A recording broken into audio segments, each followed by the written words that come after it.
Assalamualaikum warahmatullahi wabarakatuh. Perkenalkan, nama saya Taufik Hidayat. Saya mahasiswa manajemen dakwah semester 5. Di sini saya ditugaskan untuk membuat konten YouTube pada makul Dr. Amalia Manajemen Konflik. Di sini saya memperkenalkan dulu teman saya, yaitu Perkenalkan semuanya, nama saya Agus Maulidin. Saya merupakan mahasiswa dari MIPA, yaitu Prodi Rekayasa Sistem Komputer. ia salah satu anggota himpunan yang ada di prodinya. Saya ditugaskan untuk wawancara terhadapnya. Saya memilih mahasiswa untuk narasumber saya. Nah, langsung saja Bang. Pertanyaan pertama, Anda pasti mengetahui itu konflik kan? Menurut Anda ini konflik itu apa ya? Nah, menurut saya konflik itu merupakan suatu masalah yang terjadi akibat kesalahpahaman atau miskomunikasi pada antara dua belah pihak. Nah, yang dimana saya mengambil contoh biasanya di organisasi saya itu terjadi karena terjadinya miskomunikasi atau kurangnya komunikasi di organisasi saya. Anda ini kan anggota ya, kalau bisa disebutkan salah satu contoh konflik yang sederhana yang dialami organisasi Anda itu apa ya? Untuk contoh sederhana dari konflik yang sering saya hadapi pada organisasi saya, contohnya itu di mana ketika salah satu bidang sudah menentukan jadwal misalnya di hari Senin, itu biasanya ada dari bidang lain yang menabrak atau mengambil jadwal tersebut tanpa mengkonfirmasi pada bidang yang telah menentukan jadwal di hari Senin tersebut. Nah, di mana ini menyebabkan kesalahpahaman atau crash biasanya yang terjadi antara dua bidang tersebut, sehingga terjadinya konflik atau biasanya tidak menegurlah satu sama lain antara dua bidang tersebut di dalam organisasi saya. Betul sih, itu agak, kalau misalnya miskomunikasi itu emang terjadi gitu ya. Ya. Terus pertanyaan ketiga, apa sih langkah pertama yang Anda lakukan saat terjadinya konflik itu? Langkah pertama yang biasa saya lakukan atau kami lakukan untuk menghadapi konflik tersebut, contohnya itu kami biasanya kepala dari bidang dalam organisasi kami ini biasanya melakukan forum nih untuk menyelesaikan masalah tersebut. Kami juga biasanya mengundang yang bisa menjadi penengah lah, terutama ketua umum biasanya. Nah, di situ kami melakukan forum, kami biasanya menjelaskan pendapat dari kedua bidang tersebut yang konflik nih. Nah, lalu kami selesaikan, cari solusinya dengan baik. Gitu. Lanjut ke pertanyaan keempat, Bang. Ya. Menurut Anda, apakah konflik selalu buruk? Ya, menurut saya konflik itu tidak selalu buruk. Jadi kalau menurut saya konflik itu ada juga baiknya, atau ada juga yang bisa kita ambil lah dampak positif dari konflik. Yang pertama itu menurut saya dampak positifnya itu bisa meningkatkan komunikasi antara dua bidang atau bidang-bidang lain lah sesama organisasi kami. Nah, dimana ketika terjadinya masalah, kami lebih dekat nih, lebih sering lah melakukan komunikasi agar tidak terjadi konflik tersebut.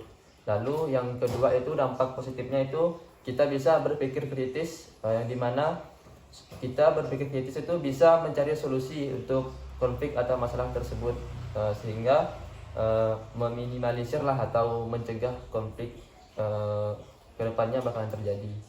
Gitu, betul juga sih. Ada satu keburukan pasti ada juga kebaikannya gitu ya. Nah, untuk pertanyaan kelima, siapa sih yang menjadi peran dalam menyelesaikan konflik ini, Bang? Dalam organisasi saya biasanya untuk menyelesaikan konflik yang terjadi, biasanya kami itu mengundang dewan penasehat organisasi kami. Lalu kami mengundang seluruh kepala bidang dan juga mengundang ketua umum. Jadi kami melibatkan ketiga pihak ini biasanya untuk menyelesaikan konflik di dalam organisasi kami. Sebagai mediasi lah ya, terhadap ya. yang konflik gitu. Selanjutnya, apa sih yang dilakukan saat terjadinya salah paham dalam tim? Oke, yang biasanya kami lakukan ketika terjadi kesalahpahaman dalam tim, yang pertama kami lakukan yaitu mendengarkan pendapat dari masing-masing pihak atau bidang lah, di mana mereka menyampaikan pendapat, lalu kami mencoba memahami nih sudut pandang dari mereka. Lalu setelah itu kami bakalan sama-sama mencari solusi untuk mengatasi kesalahpahaman tersebut. Jadi saling terbuka gitu Ya, saling terbuka untuk menerima pendapatnya gitu ya. ya, betul.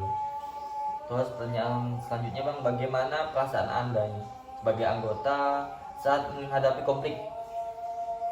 Oke, sebagai anggota dalam menghadapi konflik ya, itu balik lagi jawaban dari yang sudah saya sebutkan tadi, di mana kami melakukan forum ya, lalu kami sama-sama menyampaikan pendapat, baik atau pendapat buruk, lalu juga menyampaikan efek dari konflik tersebut lah, lalu sama-sama mencari solusi, meminta pendapat dari ketua umum, dari dewan penasehat dan juga yang lainnya. Dari pendapat-pendapat atau saran dan juga nasihat tersebut, sama-sama kami komunikasikan bagaimana yang terbaik untuk kedepannya. Itu sih biasanya lah. Iya sih. Nah, ini pertanyaan yang terakhir Bang. Ya. Apakah komunikasi dapat membantu menyelesaikan konflik? Oke, komunikasi membantu menyelesaikan konflik. Yang pertama, komunikasi itu memang merupakan hal yang penting dalam organisasi. Sebelum konflik itu terjadi, komunikasi juga sudah perlu kita tingkatkan agar acara kita berjalan dengan baik. Dan juga setelah konflik terjadi, untuk menyelesaikannya, tentu komunikasi itu sangat penting, yang dimana untuk menyelesaikan masalah tersebut kita harus menjalin komunikasi nih antara satu pihak dengan pihak yang lain atau bidang yang lain lah, sehingga kita bisa menerima semua alasan ataupun pendapat mereka tentang konflik yang terjadi. Lalu dengan komunikasi tersebut kita bisa nih mencari poin-poin yang bisa kita selesaikan lah dengan baik-baik. Jadi intinya menurut saya untuk atau dalam berorganisasi, komunikasi itu sangat penting. Yang dimana dengan komunikasi yang baik kita bisa mencegah terjadinya konflik, dan juga kita bisa menyelesaikan konflik itu dengan baik atau secara baik-baik. Nah, gitu teman-teman. Jadi komunikasi dalam konflik itu sangat baik untuk kita menghindari konflik. Nah, jadi komunikasi itu, jagalah komunikasimu dengan baik agar tidak terjadinya itu konfliknya itu. Ya, kalau misalnya terjadinya konflik, kita harus memiliki orang ketiga sebagai mediasi kita, gitu. Itu Bang, terima kasih Bang atas waktunya yang telah disempatkan untuk saya wawancara. Jadi saya ucapkan terima kasih banyak-banyak Bang. Baik, sama-sama. Semangat. Sekian dari saya. Wassalamualaikum warahmatullahi wabarakatuh. Waalaikumsalam.